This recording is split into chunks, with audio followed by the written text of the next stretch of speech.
big bands. Came for the bags of big bands. Slipped in, sipping that tea, no Lipton. Sinking so fast like quicksand. Ooh, new LV on my big back. Cool with the gat, no kickback. Look at my daughter, I did that. Now the whip, give us that whiplash. Ooh, 100 on dash, go. Counting up cash, rolls. Always in math mode. Money my black hole. I run checks up back to back to back to back. When it comes to money, I cannot subtract, no. More love, say less never. Red snake, Gucci sweater. Tracksuit, patent leather. New Saint Laurent look better. More love, say less never. Red snake, Gucci sweater. Tracksuit, patent leather. New Saint Laurent look better. Up for 3 days, still haven't slept. I can't complain, look at my check. Fuck throwing subs, tell you direct. Tell you no names, what you expect. We get this money like why you upset. Owe me a bag and I came to collect. Came through the door like I'm Elliot Ness. Benji got nothing but pride to protect, yeah. Got the same 24, yeah. Load the safe, then I go, yeah. Switch my chain for the road, yeah. Vengeance all in my tone, yeah. You see the cameras, the photos they shoot. Flashing my middle finger out of the roof. I get the bag just to flex with my troops. If you want it bad, then you would get it too. More love, say less never. Red snake, Gucci sweater. Tracksuit, patent leather. New Saint Laurent look better. More love, say less never. Red snake, Gucci sweater. Tracksuit, patent leather. New Saint Laurent look better. More love, say less never. Red snake, Gucci sweater. Tracksuit, patent leather. New Saint Laurent look better.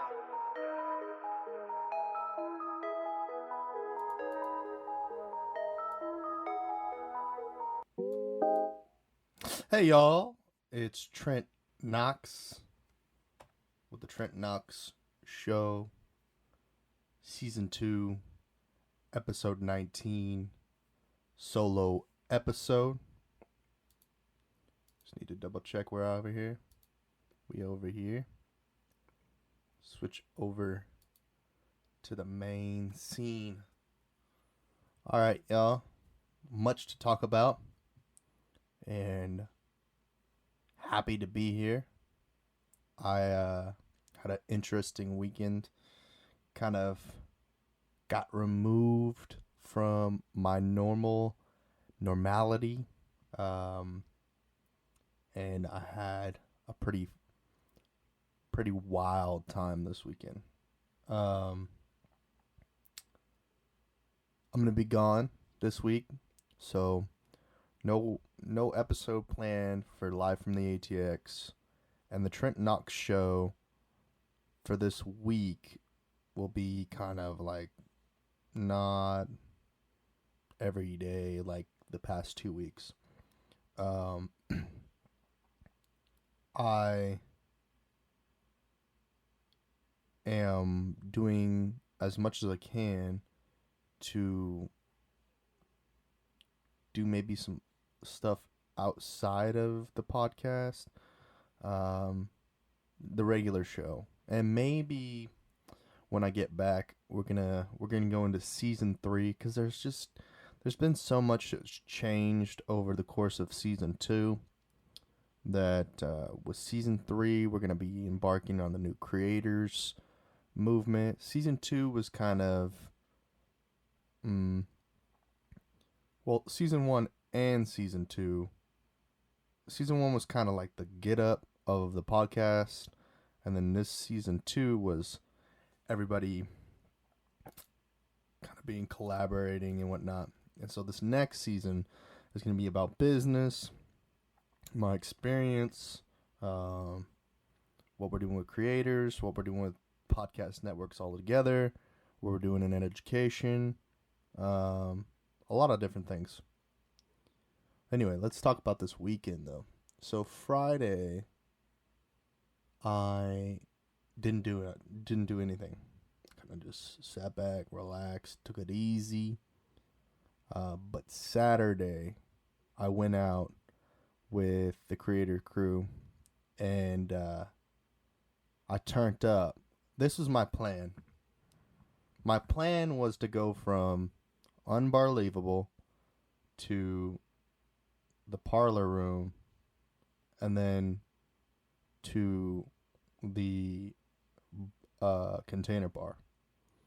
Somewhere along the lines, I ended up, doing an offshoot, going to the Hood Club, Rainy Social, to see if Glenn or Andrew were there to say hello and talk business a little bit. And then I left out of that club, and somehow I didn't end up in the parlor room. I ended up in the bungalow. And in the bungalow, I thought I would be fancy, and I got all of us to start drinking wine out the cauldron, and that was crazy, and it worked. It worked for what it's worth. I mean, we couldn't push. We picked up a couple girls or whatnot, got the conversation rolling, and there's a pretty attractive girl that I started talking to, kind of like oh my gosh, straight out of Phineas and Ferb type girl, the teenage girl acting like a mom kind of situation. Maybe she was a teenage mom. I didn't get that too in depth with her. I don't even remember her name, to be honest. At that point, I had just, I slammed a rum and Sprite that was loaded with like a 15 shot, so like 2.5 ounces of rum and an ounce of Sprite, and then that was the down before hopping in the Uber. We went into Unbelievable. We got I bought Dallas for his birthday. Actually, I got him 2 margaritas. One okay margarita, and then a Don Julio margarita, and then add anyway, I'll continue anyway. So get the margaritas there. Then I get a rum and coke. So now I'm pretty deep. I'm getting deep, and like I ended up going to the restroom, getting out of the restroom, coming out and being like, all right, dude, it's like what time? Somebody here has to have a watch, something, because we got a long journey ahead of us. Because there's a list of places we can start it. Unbelievable. Go to the parlor room, into the Container Bar, get a pedicab over to the Driscoll, try and get to the Parish, and then hit up All Dirty Six, go to Empire, and then go to the New Wave at the end of the night. That was the plan.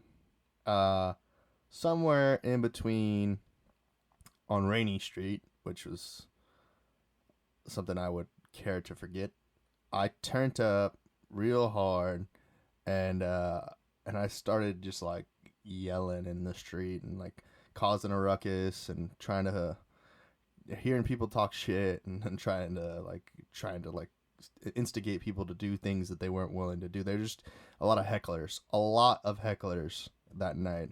And someone had said something flagrant to me as I was walking from the bungalow to the Container Bar. I don't really remember what they were saying, but anyway, something flagrant was said to me, and then that turned me up. Then I thought like I ran the world or something. I don't know why. I that's the only way I can like equate what happened that evening. It was like I thought I was a celebrity or something like that, which is ridiculous. So I went from I went from being fine, okay, to start talking shit to everybody. Like, who are you? What is this? You care about this? And they're like, no, we don't give a shit about that. What is that? Ha ha ha. Ha-has. A ton of ha-has. All day, every day. Ha-ha. You suck. Getting back in line. So, I was like, all right, fuck it. Go to the end of the line. And the person's like, somebody was talking shit. I don't remember what. And I'm like, what? What, you got something to say? Like, what you got? Something like that.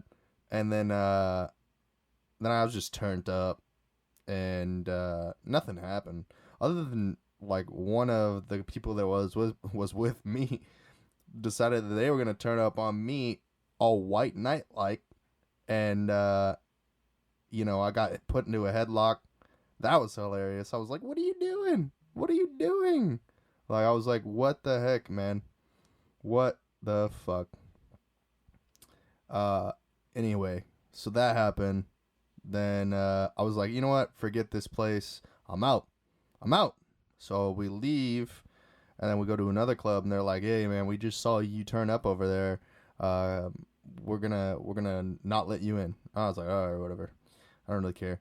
All right, it's time to go. We're already headed to 6th Street by this point. It's like there's the line at the Container Bar was around to the back, and then like we were in I don't know what bar they went. They either wanted to stop at the Parlor Room or something like that because we missed it, right? So we ended up going to the Bungalow because of the bartenders, a lot of things. I was just like, oh, whatever. So, you know, the wine was not a good decision. That made me turn up. It was the wine. The wine, that Merlot from the Bungalow that got me turned up because they were popping bottles in order to, and I was like, oh, man. Oh, man. But I knew we had to slap the bag, get out of here, man. Get, party time, Wayne's World, excellent, right? So we ended up getting the pedicab, but we got separated between the other members of the Creators Crew and myself and Dallas, and we're going, and I'm like, yo, we're trying to go to Driscoll, and I'm giving the pedicab driver a hard time. I'm like, man, this is bullshit. You're just playing some music from somewhere else. It's not local music. Just like giving him a super hard time for being like super cliche. Anyway, so we ended up at the Driscoll. We went up to the Driscoll bar. Then there, I thought they were gonna play I thought there was like some music or something like that, but it was recommended to go try them out. So I went in. I asked them for 2 Dulce Vita margaritas. Got that. Bump, beam, boom, out the door, on the way, gravy. And somewhere in between this and wherever we lost them, we ended up at the Easy Tiger, and they gave me some water. I chilled out for a minute. Then we left the Easy Tiger when we were going to go meet up with the rest of the Creator Crew. And that never happened for me. Maybe it happened for Dallas. I don't know.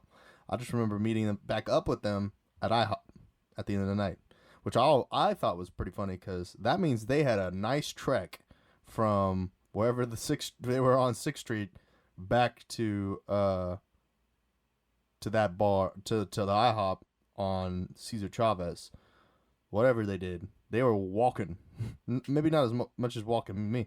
Maybe they got a pedicab, but I don't know. And then so I ended up going solo dolo over to the Eastern and kicking it over there. Same old kind of business over there. I was kind of surprised that it wasn't a lot of music, a lot of new music being played. It was kind of like a lot of oldies, and that was a little bit strange. I'd never expected that from Joaquin to not be playing all the new hits. I would have expected a little bit more, but you know what it is. I was expecting to hear that new Kanye. I was expecting to hear that new Nicki. I was expecting to hear that new, and didn't get it. So, whatever. So the night ended up back at IHOP, chilled for like 1 second. They had finished eating. I tried to eat a pancake. On the way out, I grabbed the pancake, tried to eat it, couldn't eat it. Walked out the door I scarfed about half of it down before I had to throw the rest of it on the ground. Yeah, that was rough. Yeah, but I was turned up. Wasn't that turned up when I got to the new wave though? It's kind of turned down, because I had to walk. A long way. I was lucky enough. I got a pedicab back from the new wave over to the IHOP, cause shit, man, that was a long walk. I got blisters on the back of my heels, the size of quarters from my shoes just rubbing against the back of my foot, and that was turned up. Then the next day, I just slept it off. Actually, before I left downtown, I slept for like 2 hours in my car trying to sweat it out because it's so hot. I was just so needed to just chill. So I slept for like 2 hours, sweated out a lot. And by the time that I had sweat out about 3 hours, listened to some music, I was like, definitely back to being sober, and hit the high road, and back to the casa where I slept for another 6 hours during the day on Sunday, and then got up for a little bit, banged it out once, and then went back to sleep. And that was my weekend, and I learned a lot. I learned that you got to give people an opportunity to get new friends, or have opportunities, new opportunities. There are some individuals that are not with the program, uh, and they run a different they do things differently. This deal we had with this new guy, it was just wasn't for me. He was a solo artist within a crew.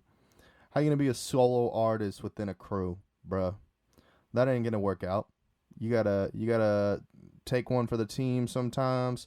You know what I mean? And and when you see that the rest of the team is splitting up like they got some overdue laundry, or splitting up like they got past due homework, we got to get back together, boys, and run this ship back up the totem pole, because we missing right now. We got some. When are you gonna bring us all home, man? What kind of player you play? What kind of player you playing here, man? The hell, you can get left in the streets. Anyway,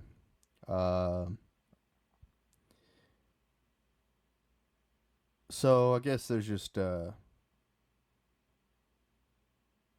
lot to becoming, I guess, responsible for yourself, and then also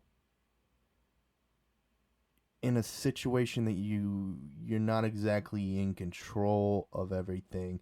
You got to be kind of like out of balance but still control the whole aspect. I mean, I hit the glass ceiling, man, this weekend. I don't know where we're going to get all of the respect needed to, have a social scene in Austin.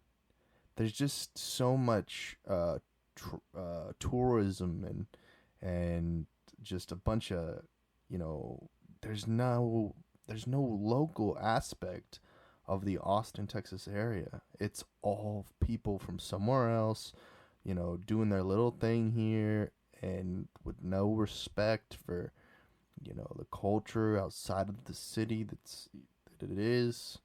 We got urban, suburban, we got country, we got hood, we got ghetto, we got a trailer park, we got all that. And the scene doesn't represent that.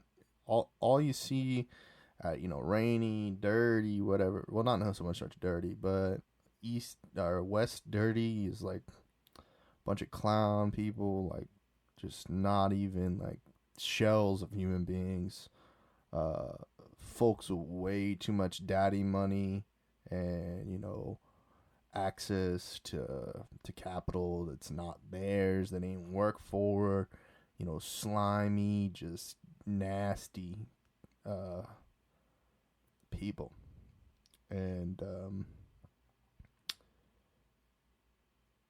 that's what Rainy Street is. It's just a bunch of cornballs, in trying to do things. And I guess I was a part of those cornballs that night, and I turned up, had a good time. I had an even more like I don't even know what you would call it, a experience on Dirty Sixth. I didn't get anything to drink on Dirty Sixth, not even water. Really, I was just like, felt like I was ghosting through all those places. I was just like up and down inside those clubs, saying, "Hey, what's up? Hey, how's it going?" Uh, and I would just running through them, through those clubs, and it was like I was sort of trying to find my friends, but I also was like just not. I was just going, which is interesting, I guess, because I was just going and feeling like going up the stairs, and I was feeling like walking in the club. I was feeling like doing pacing. I felt all kinds of desires. You know what I mean? What I wanted to do, and I was just like, what am I really want to do? You know. So and I ended up leaving 6th Street, go over into the Eastern. Which somehow I totally forgot at this point that I was gonna stop at the Empire, but maybe that had to do with what my rest of my comrades were looking to do, or what it was, because I I didn't find them till the end of the night, so I was kind of curious as like what they wanted to do, and I was getting text messages, but I was like, when I was at those clubs, obviously they were already migrating in and out of the clubs as much as more than I expected it to be. So then I was like, I'm not gonna find you guys. It was all right. I think I would have had a different experience with more people who were more familiar with the area and were willing to go along with my crazy plan of hitting all these locally known as successful venues and whatnot, and doing the whole bar hopping situation. You know, the map, the general plan was a little bit like, you need somebody else who is aware of the directions and whatnot, and how to get from one place to the other successful enough to, you know, finesse your way into things. And they must have found things earlier, because your man, boy, nah, they must have found things earlier and were happy with what they found. I ain't find nothing. You know, it was dry. I was taking shots for other people, and then I was taking these shots for other people, and they left your boy high and dry, and that's the result of the situation, you know. So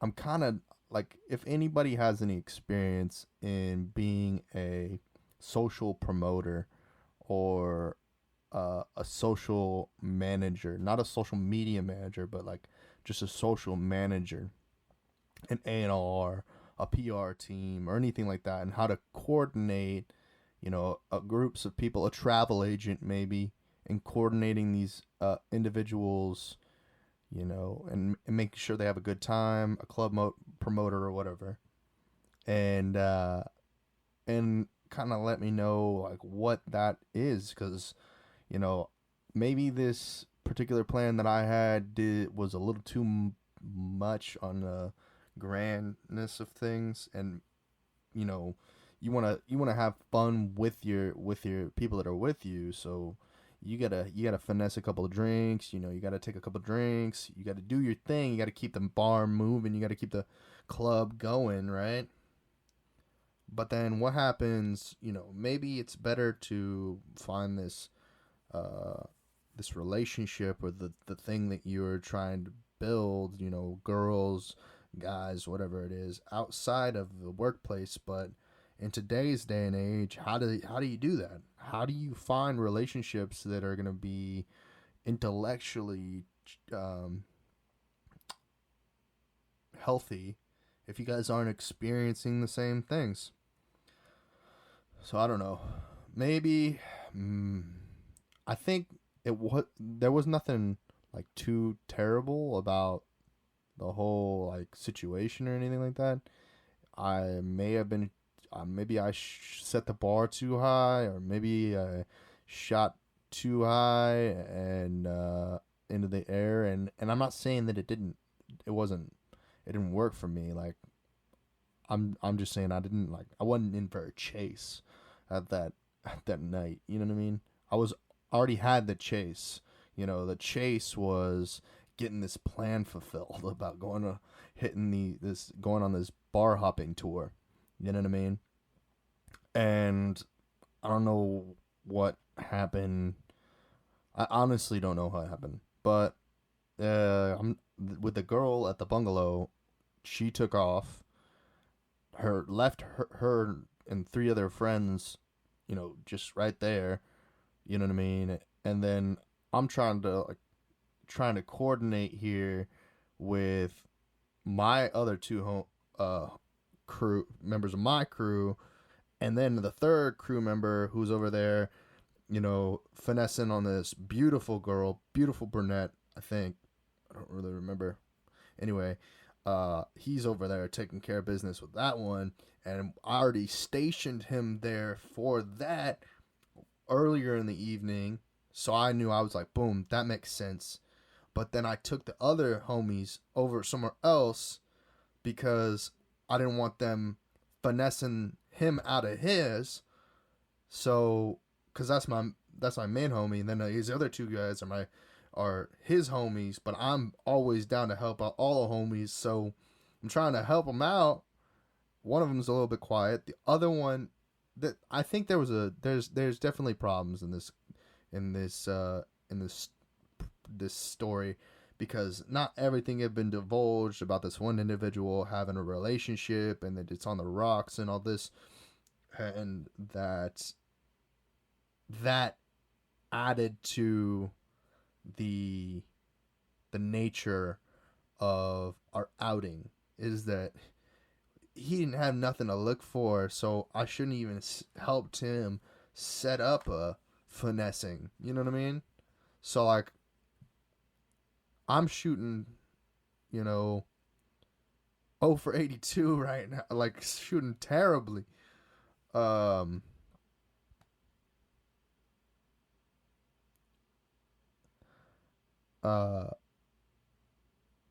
And I don't know, something in that brief second there just did not work out. And I wish it had. I just felt like that I feel like I don't know exactly what happened in the situation where I was being a blabbermouth. I wasn't thinking. I wasn't thinking in the situation. I wasn't thinking about the context. Even if we remove the added extraness of the dude with a girlfriend back home, the dude who is, you know, just entering into this experience, I don't know if I was thinking about the situation, how it was. I was just kind of like talking, and you know, I was just trying to keep up small talk, and then all this big talk. I'm like, big talk, bro, come on, lower it down. We're small talking now. Like, you don't need it. We haven't even gotten through a quarter of the bar tour, and you're already talking about wifing this girl up.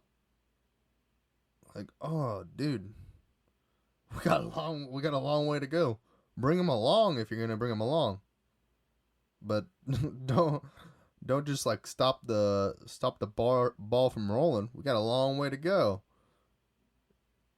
And then in another, I'm reflecting right now and realizing that we all were kind of in this missing information state of events, because we were all kind of outside of the. We all weren't on the same page of the group chat, and some of us weren't involved in the group chat, so they didn't get the itinerary or the agenda um, from what we were going on about.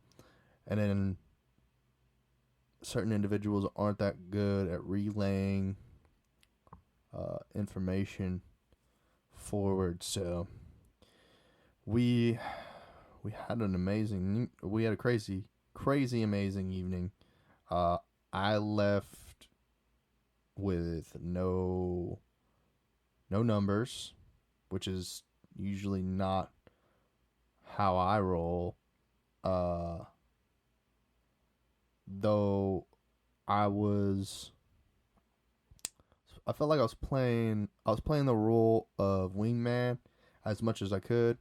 I didn't really realize that that was gonna backfire on me, the wingman role, because I thought I thought these homies were gonna get some, and we were gonna go on our way, but not everybody was moving as fast, and maybe that's my fault. Maybe I didn't show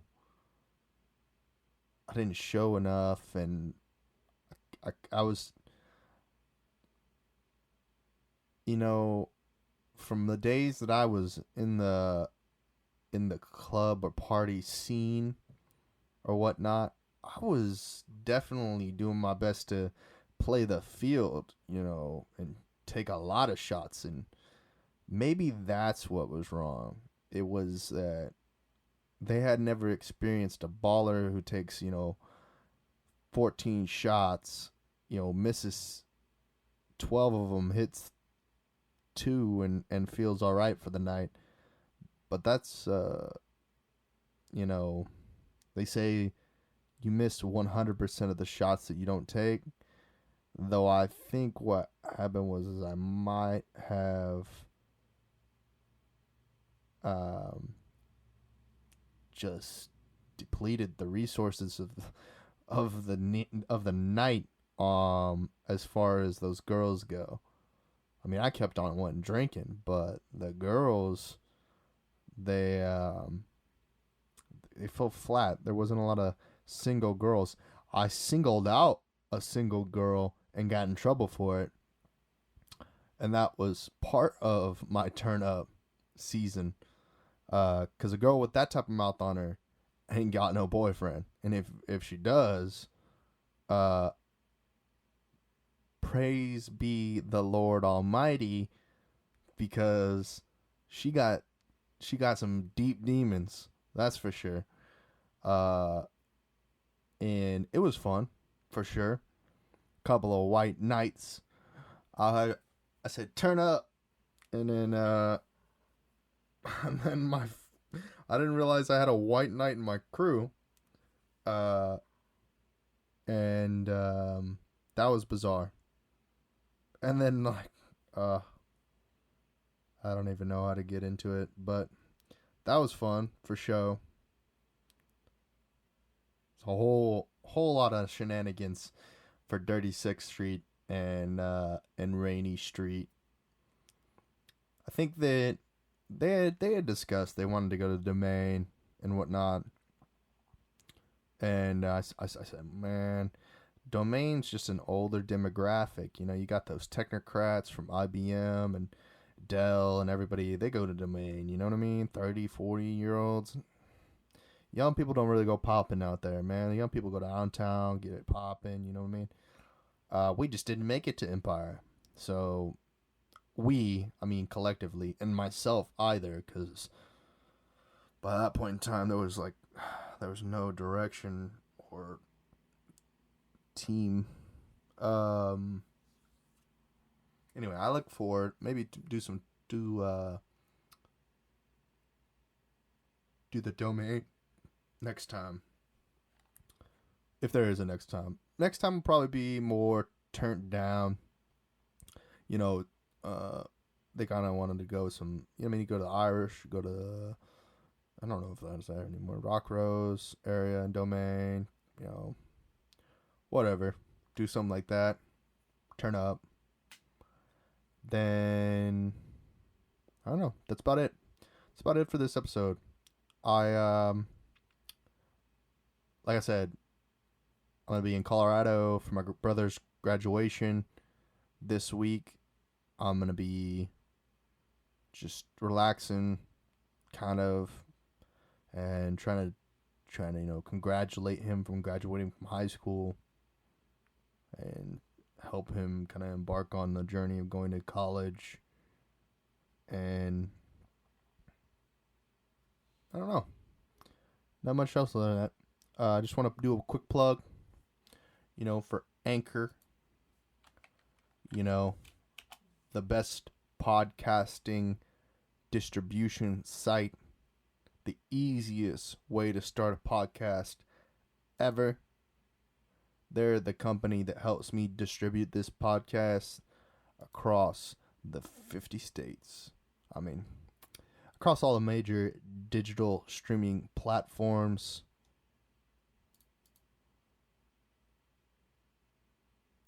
I just want to say, to those of you already supporting the show with a monthly subscription, thank you.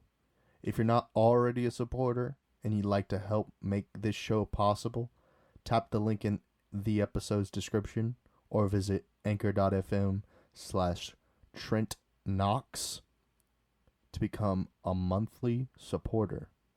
All your donations are welcome with a warm welcome. And thank you guys so much for tuning in. Like I said, I'm going to be out for a little bit. I'll be back with season 3, potentially next Monday.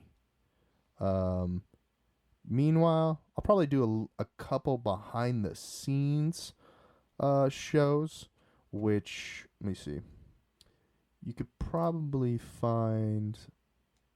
Yeah, you'll be able to find it in the BTS of the Trent Knox show. It's like down at the beginning, past season 1. Yeah. So on the intro, I played a song by Benji, Benji, local hip hop artist out of Austin, Texas. That was More Love. And on the outro, I'm going to play another song by Benji. It says, I Don't Need Friends, featuring Keith Canvas.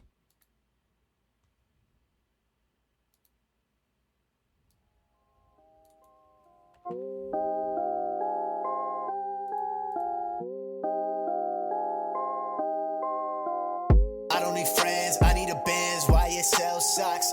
All in the bag, bottle of Jack, I'm like fuck the cops. I don't need friends, I need a Benz and an Audi too. Right off the lot, look at the whip, that's a Rari coupe. Pronto, need my money on pronto. So much ice around the crib, it's getting cold at the condo. Took a wave down south, talking change up the house. All that talking she been doing must be good with her mouth. She like gossip and wine, let you pass up the time. She like, when can I come back? Okay, I'm pressing decline. Got my mind on a check, catch me dodging these texts. Got my belt on some Gucci, did that all for the flex. I don't need friends, I need a Benz, YSL socks. All in the bag, bottle of Jack, I'm like fuck the cops. I don't need friends, I need a Benz and an Audi too. Yeah. Right off the lot, look at the whip, that's a Rari coupe. Hey, look at the tents, you can't see that I be smoking boo. I got your bitch, she only loving my designer shoes. I don't need friends, bitch, I